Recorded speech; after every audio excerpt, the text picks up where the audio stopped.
Samajwadi party के वरिष्ठ नेता आजम खान आज सीतापुर जेल से रिहा हो रहे हैं। इस दौरान उनके परिवार के अलावा भारी संख्या में समर्थक उनका स्वागत कर रहे हैं। हालांकि अलग अलग प्रक्रियाओं के बाद जो निर्धारित समय था उससे अधिक अवधि को लेकर भी चर्चाओं का दौर तेज है। हमारे साथ बातचीत के लिए समाजवादी पार्टी से चंदौली के सांसद वीरेंद्र सिंह जी, हम उनसे बात करेंगे। ये समाजवादी पार्टी को कितनी मजबूती देने वाला है? अब आजम खान बाहर आ रहे हैं। देखिए, आजम खान जी समाजवादी पार्टी के कद्दावर नेता हैं।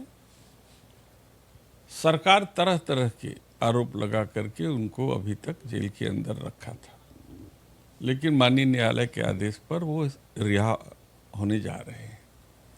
लेकिन अभी भी उत्तर प्रदेश सरकार तरह तरह के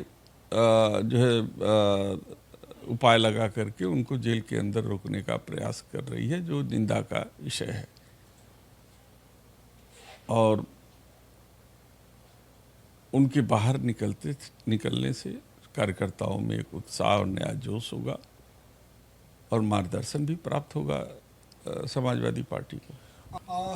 इस समय मौजूदा समय में जाति विशेष को लेकर इलाहाबाद हाईकोर्ट के आदेश पर एक महत्वपूर्ण दिशा निर्देश जारी किया गया, जिसमें सार्वजनिक तौर पर जाति आधारित रैलियां नहीं होंगी और टिप्पणी पर भी रोक रहेगी। आप इस फैसले को कैसे देखते हैं?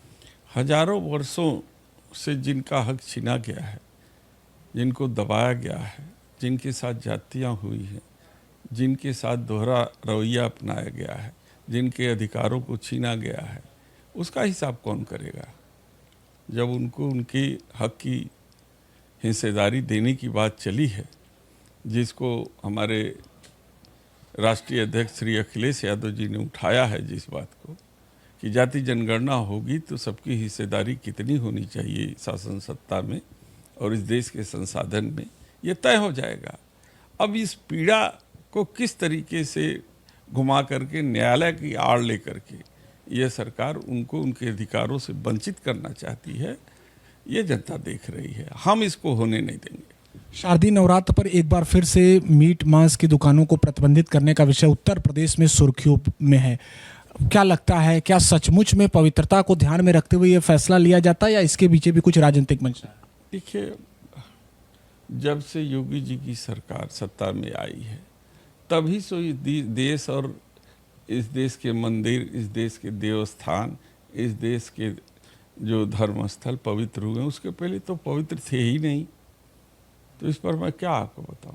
एक अंतिम सवाल, शारदीय नवरात्र के दौरान ही बागेश्वर धाम के धीरेन्द्र शास्त्री ने कहा है कि जैसे हज में हिंदू नहीं जाते हैं, वैसे ही गरबा में मुसलमानों को नहीं जाना चाहिए। इस टिप्पणी को कैसे? जिस संत की बात आप कर रहे हैं वो उसको मैं संत मानता ही नहीं।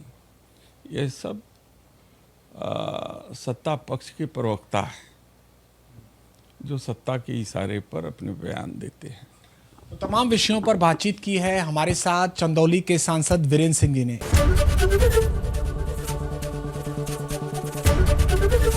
एबीपी गंगा, खबर आपकी, जुबान आपकी।